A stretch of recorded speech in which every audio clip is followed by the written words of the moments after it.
बिस्मिल्लाहिर्रहमानिर्रहीम। अस्सलाम वालेकुम स्टूडेंट्स, उम्मीद है कि आप सब खैरियत से होंगे और आप सेकंड सेमेस्टर पे होंगे, क्योंकि सेकंड सेमेस्टर में CS201 आपकी इंट्रोडक्शन टू जो प्रोग्रामिंग है वो कोर्स स्टार्ट हो जाता है। तो इस कोर्स का एक बेनिफिट आपको ये है कि ये CS201 जो आप पढ़ रहे होंगे सब्जेक्ट, उसका एक प्रैक्टिकल सेशन बनाया गया, एक प्रैक्टिकल कोर्स भी बनाया गया जिसको हम नेम देते हैं CS201P का। ठीक है, तो ये आपका जो 2023 का सेमेस्टर होगा उसमें कुछ चेंजिंग है, तो मैं आपको लाजमी वो बता देता हूँ। तो कंप्लीट गाइड करूँगा इंशाल्लाह, आप वीडियो के एंड तक देखिएगा। ठीक है, तो कोर्स ओवरव्यू ये है कि इसमें हम लैंग्वेज जो पढ़ेंगे वो सी होगी, C++ नहीं पढ़ेंगे, सी लैंग्वेज हम पढ़ेंगे। और इसमें क्या होगा, हम इसमें इनपुट आउटपुट्स के बारे में पढ़ेंगे और हम इसमें CS302 जो आपका सब्जेक्ट है वो डिस्कस नहीं करेंगे, बल्कि हम CS201 डिस्कस करेंगे, सिर्फ प्रोग्रामिंग। ठीक है, जो ऑब्जेक्ट ओरिएंटेड डोमेन होगी वो हम CS301 में डिस्कस करेंगे। ठीक है, लेटर कोर्स जो उन्होंने बताया वो आपको।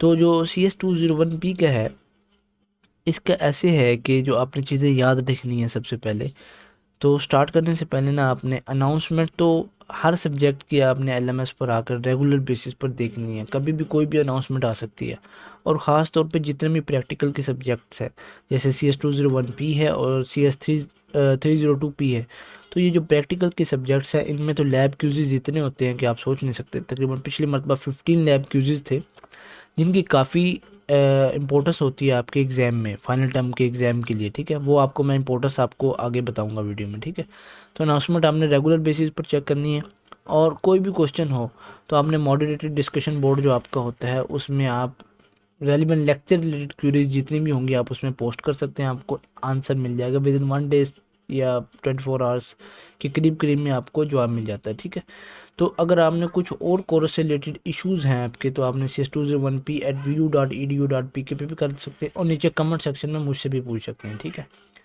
तो एक इजी वे होता है लेक्चर स्केड्यूल के ज़रिए अपना तैयारी करना। यहाँ आप ये देख सकते हैं LMS में, यहाँ अगर आप लेक्चर स्केड्यूल पर क्लिक करेंगे तो आपको वीकली का लेक्चर स्केड्यूल बनाया मिल जाता है, आपको ख़ुद बनाने की भी ज़रूरत नहीं है। एक दिन रेस्ट होता है, एक दिन आपने पढ़ना होता है। ठीक है, तो बहुत ईजी है व्यू में स्टडी, और आपको लेक्चर स्केड्यूल बने बनाए मिल जाते हैं। जो सेमेस्टर एक्टिविटीज़ होंगी ना, असाइनमेंट्स आपकी बहुत इंपॉर्टेंट होगी, क्योंकि मिड टर्म एग्ज़ाम आपका नहीं होगा इसमें। CS201P में मैं आगे आपको एविडेंस भी उसको दे दूंगा, तो उसमें आपके लिए असाइनमेंट्स बहुत इंपॉर्टेंट होगी। जैसे कि असाइनमेंट का ग्रेडेड है ना, उसकी यस है, और 25% इसका वेट होगा। समझ लो 100 में से 25 नंबर तो आपके यही हैं, और 33 वाला पास होता है, तो व्यू में 50 वाला पास होता है, तो 25 नंबर तो आप यहीं से ले जाएंगे। ठीक है, और अगर आप क्यूज़ कर लेते हैं साथ, क्यूज़ के कितने हैं, ग्रेडेड नहीं है। ठीक है, तो परसेंट क्यूज़ जो होंगे ना इस सब्जेक्ट के, सो सॉरी अबाउट दैट कि मैं मिस कर रहा हूँ बात को, कि क्यूज़ जितने भी होंगे वो सिर्फ इसलिए होंगे, आपकी हाज़िरी के लिए होंगे। ठीक है, हाज़िरी का मतलब ये है कि आप 70% अगर क्यूज़ अटैम्प्ट करेंगे तो आप फाइनल टर्म का पेपर देंगे। अब 25% तो असाइनमेंट होगी, और 70% जो होगा क्या कहते हैं आपका वेटेज इसका होगा, 60% फाइनल टर्म का होगा वेटेज, और 50% का क्यूज़िज़ का होगा, और 25% असाइनमेंट का होगा। अगर आप 70% क्यूज़िज़ को अटैम्प्ट करेंगे तो फिर ही आप फाइनल टर्म दे सकेंगे। वो किस तरह से होगा कि जितने आपने अटैम्प्ट किए होंगे ना लैब क्यूज़, समझ लो 15 में से 10 किए, 10 को हम जितने नंबर आपके आएंगे 10 में से, समझ लो अगर आपके 80 नंबर आ गए तो उसको हम मल्टीप्लाई बाय 100 कर देंगे। अगर वो 70% से ऊपर वेटेज बन रहा होगा तो आप फाइनल टर्म का पेपर दे सकेंगे, वरना ये आपका सब्जेक्ट मिस हो जाएगा।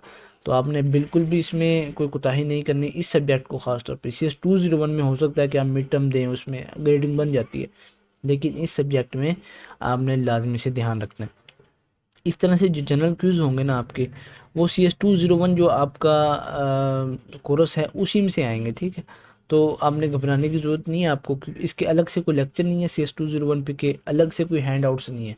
तो कुछ स्टूडेंट आपको पागल बनाते हैं, अलग से क्लासेस देने स्टार्ट कर देते हैं। ये प्रैक्टिकल सेशन आप यूट्यूब से भी देख सकते हैं, आप वैसे भी प्रैक्टिस कर सकते हैं।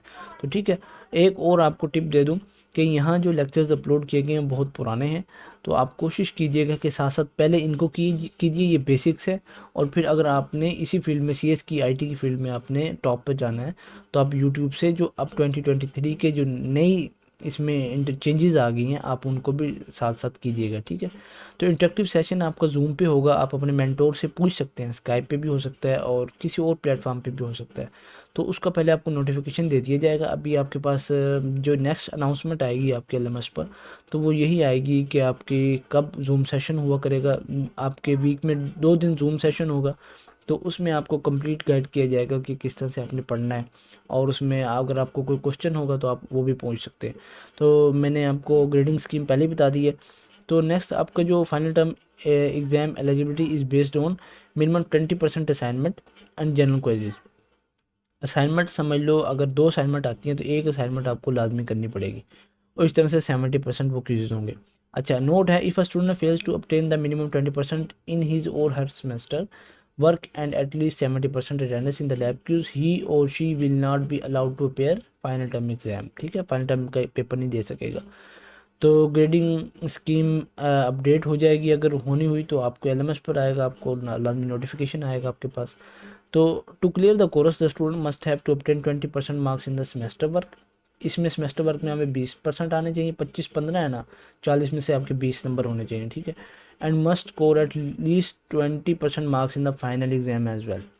20% इसमें आने चाहिए, 20-20-40 तो आपके 50 नंबर, 40-50 वाला पास हो जाता है। ठीक है, तो आपको 20% रूल जो है वो भी, इस पे आप लिंक पे क्लिक करेंगे नोटिफिकेशंस में जाके, तो आप इसको 20% रूल को भी देख सकते हैं। इससे बंदा इजी से पास हो सकता है। और कुछ इस तरह से आपने करना है कि व्यू ईमेल अकाउंट को भी आप यूज़ कर सकते हैं, मॉडरेटर डिस्कशन बोर्ड को भी यूज़ कर सकते हैं। और आपने जनाब जब लेक्चर्स वॉच करने हैं तो उसके नीचे ये नहीं लिखना है grating present, thank you, okay, good, done. तो इसकी कोई ज़रूरत नहीं होती, आप सिर्फ क्वेश्चन को पोस्ट करें। उम्मीद करता हूँ कि आपको ये वीडियो मेरी पसंद आई होगी। हमारे चैनल को सब्सक्राइब भी कर दें और वीडियो को लाइक भी कर दें।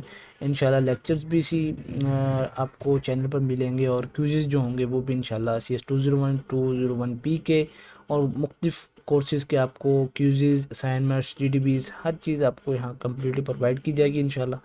तो उम्मीद करता हूँ कि आपको वीडियो पसंद आई हो।